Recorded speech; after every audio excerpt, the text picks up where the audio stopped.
નમસ્કાર દર્શક મિત્રો, હું Yogesh Patel live board news ચેનલમાં આપનું સ્વાગત કરું છું. નિહાળી આજના સમાચાર. અંકલેશ્વરની ફેડરલ બેંકમાંથી બિન નોંધાયેલ હથિયાર સાથે સિક્યુરિટી ગાર્ડની ધરપકડ કરતી ભરૂચ એસઓજી પોલીસ.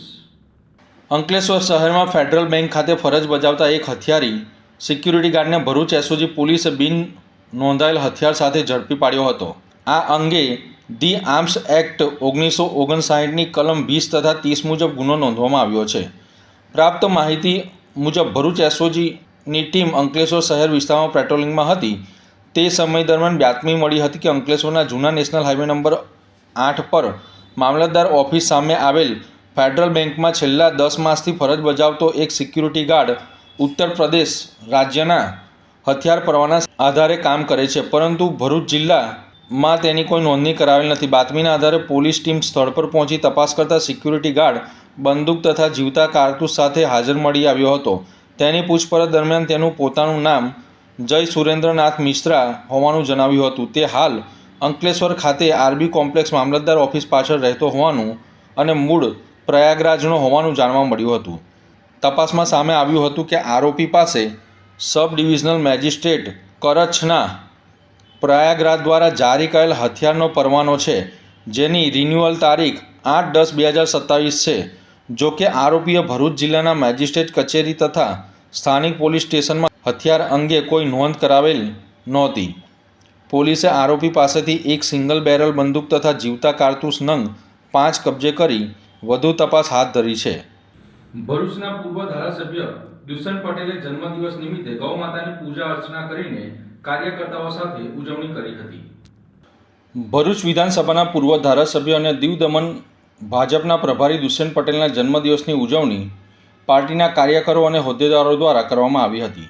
ભરૂચના પૂર્વ ધારાસભ્ય દુષ્યંત પટેલ દ્વારા ભરૂચની જેબી મોદી પાર્ક નજીક આવેલ પાંજરાપોળ ખાતે મૂંગા પશુઓને ઘાસચારો ખવડાવીને ગૌ માતાનું પૂજન અર્ચન કરવામાં આવ્યું હતું અને કાર્યકરો અને શુભચિંતકો સાથે મળી જન્મદિવસની ઉજવણી કરવામાં આવી હતી. સાથે જ બાળકો સાથે કેક કટિંગ પણ કરવામાં આવ્યું હતું. આ પ્રસંગે ભરૂચ જિલ્લા ભાજપના પ્રમુખ પ્રકાશ મોદી, ભરૂચ પાલિકાના પૂર્વ પ્રમુખ અમિત ચાવડા, સુરભીબેન તમાકુવાલા, જિગ્નેશ મિસ્ત્રી તેમજ ભાજપના કાર્યકરો અને શુભચિંતકો ઉપસ્થિત રહ્યા હતા.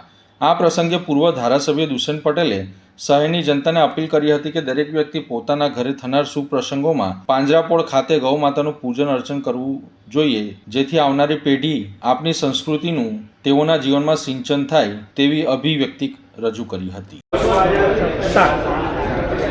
આજે 5મી ફેબ્રુઆરી, આજે મારો જન્મદિવસ છે. દર વર્ષોની માફક સવારની શરૂઆત જ ગૌશાળાથી થાય છે. ગૌ માતાનું પૂજન થાય છે અને આથી એક બહુ સારો મેસેજ પણ જાય છે. આનંદ એ વાતનો છે કે આ ગૌશાળા જ્યારથી અહીંયા સ્થપાઈ ત્યારથી આજે જોવા જઈએ તો ખૂબ લોકો સારા અને ખરાબ પ્રસંગે પણ અહીં આગળ આવે છે અને નિયમિતપણે અહીં આગળ ગૌ માતાની સેવા થાય છે.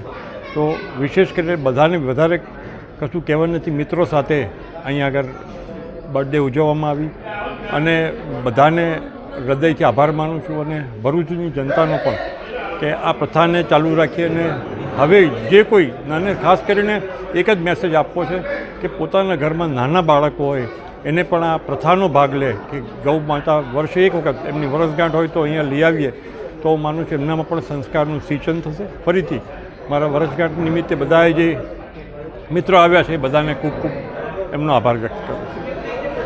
વાલિયાના તુના ગામેથી વિદેશી દારૂનો મોટા પ્રમાણમાં જથ્થો ઝડપી પાડતી વાલિયા પોલીસે બુટલેગર સહિત 3 લોકોને વોન્ટેડ જાહેર કર્યા હતા.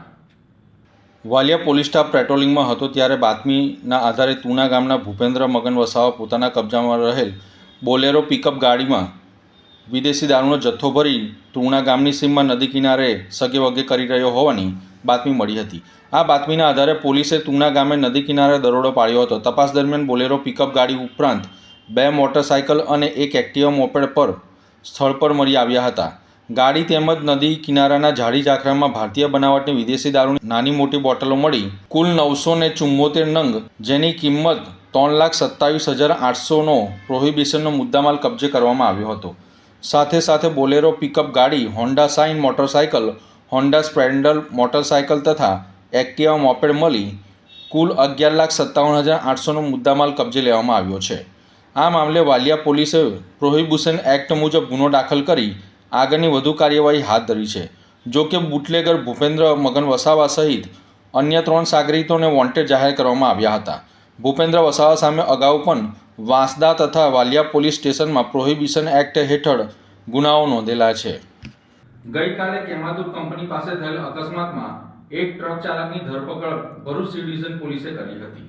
ભરૂચ નજીક નેશનલ હાઈવે નંબર 48 પર થયેલ ગંભીર અકસ્માતમાં મોપેડ પર જઈ રહેલ 2 યુવાનોના કરુણ મોત નીપજ્યા છે. બેદરકારીપૂર્વક હંકારવામાં આવેલ ટેન્કરે મોપેડને જોરદાર ટક્કર મારી હતી, જેના પગલે આ દુર્ઘટના સર્જાઈ હતી. અકસ્માત બાદ ટેન્કર ચાલક ફરાર થવાનો પ્રયાસ કરી રહ્યો હતો. તે દરમિયાન પાછળ ચાલી રહેલ અન્ય કાર ચાલકે તેનો પીછો કરી ભયજનક રીતે ટેન્કર હંકારતો વિડીયો બનાવી લીધો હતો, જે હાલ સોશિયલ મીડિયામાં વાયરલ થઈ રહ્યો છે. પીછો કરવામાં આવતા ટેન્કર ચાલકે ટેન્કર રોડની બાજુમાં ઉતારી દીધું હતું.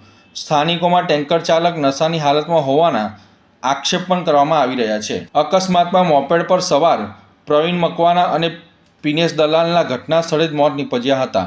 આ ઘટનાની જાણ થતાં સી ડિવિઝન પોલીસે ટેન્કર ચાલક વિરુદ્ધ ગુનો નોંધી વધુ તપાસ હાથ ધરી છે. અંકલેશ્વરના છાપરા નજીક રેલવે ટ્રેનની અડફેટે એક અજાણ્યા યુવકનું મોત નીપજ્યું હતું. આ અંગે શહેર પોલીસે વધુ તપાસ હાથ ધરી છે.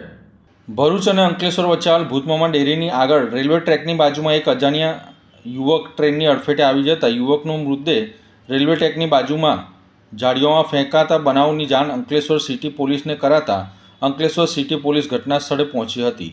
મૃતદેહ જોતા સામાજિક કાર્યકર ધર્મેશ સોલંકીનો સંપર્ક કરવામાં આવતા ધર્મેશ સોલંકી અને તેમની ટીમ ઘટના સ્થળે પહોંચી મૃતદેહને ઝાડીઓમાંથી કાઢી લાવી પીએમ અર્થે ગડખોલ આરોગ્ય કેન્દ્ર ખાતે ખસેડવામાં આવ્યા છે. આગળની વધુ તપાસ અંકલેશ્વર સિટી પોલીસ સ્ટેશન કરી રહી છે. અંકલેશ્વરની વચ્ચે ભૂતમામાની ડેરીની પાસે રેલવે ટ્રેક પર કોઈક અજાણ્યા યુવકને કોઈક અજાણી ટ્રેન દ્વારા અડફેટે લેતા તે ઝાડીઓમાં તેનો મૃતદેહ પડી ગયેલ. આ બનાવની જાણ અંકલેશ્વર સિટી એ ડિવિઝન પોલીસ સ્ટેશનને થતાં તેઓએ મારો સંપર્ક કરેલ. ત્યારબાદ હું અને મારી ટીમ અહીં સ્થળ પર આવી અને ઝાડીઓની વચ્ચેથી જે આ મૃતદેહ હતો તેને અમે બહાર કાઢી લાવેલ અને ગડખોલ પીએસસી સેન્ટર ખાતે પીએમ અર્થે ખસેડવામાં આવેલ છે અને આગળની વધુ તપાસ અંકલેશ્વર સિટી એ ડિવિઝન પોલીસ સ્ટેશન કરી રહેલ છે. તો આ હતા આજના સમાચાર. નવી ઘટનાઓ સાથે ફરી મળીશું. ત્યાં સુધી જોતા રહો લાઈવ ભરૂચ ન્યૂઝ ચેનલ.